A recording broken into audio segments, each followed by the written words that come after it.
राई बराबर अंडा के समान ए महाराज ओ पानी में भीगे के प्रयास कर लेकिन अंडा के समान वो अस्थिर राहत नहीं खे अस्थिर नहीं खे रहो तो कहल का हो तो कैसे जन्म होई रीछ मनुष्य और हाथी के तो कैसे जन्म होई अब रीछ मनुष्य अब माटी के बनवले 8 गो हाथी के कैसे जन्म होई रीछ मनुष्य अब माटी के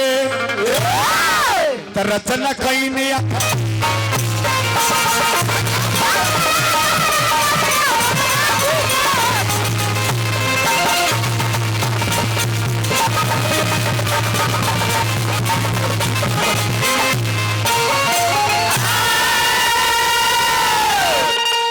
हाथी के मस्तक पर वह अंडा के समान पृथ्वी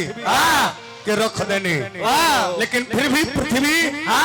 वो अस्थिर से ना रहे डोलता है लगा चांद बिजलिया के गमन के रात दुख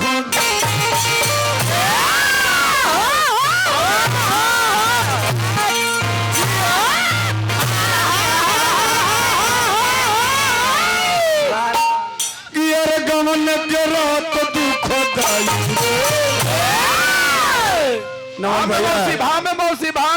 मौसी रावरिया जमाना में गीत आयल रहे चांद बिजली जी गए रहने गमन के रात दुख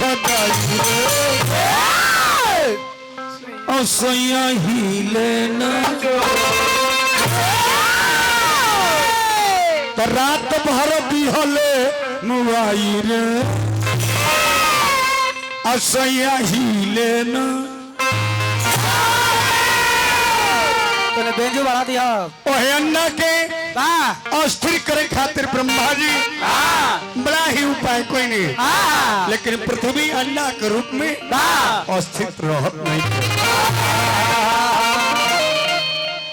अरे हार गई करके उपाय हार गई करके उपाय लागल हिले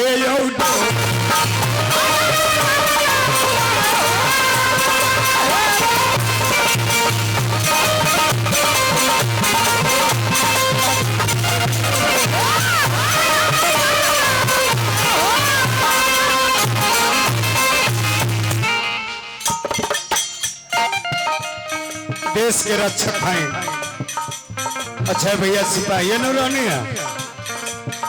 रुआ देश के सेवा जितना पहले बने हमने देशवासी रुआ से उधार ना हो सको लेकिन आशीर्वाद रूप दिले बने तो धर लेता ने ले डाल दे माला डाल दे बहुत सुंदर सिपाही जी तारा में माला डोले हुई है तो अच्छा भैया के लागल है कि कश्मीर में माला डाला हार कैले सगरी उपाय के नजरी घूरे खाली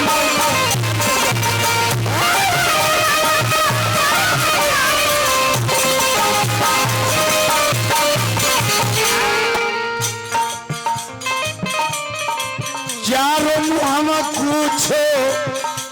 न बोले हो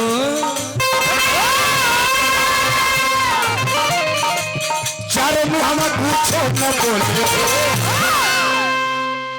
लगले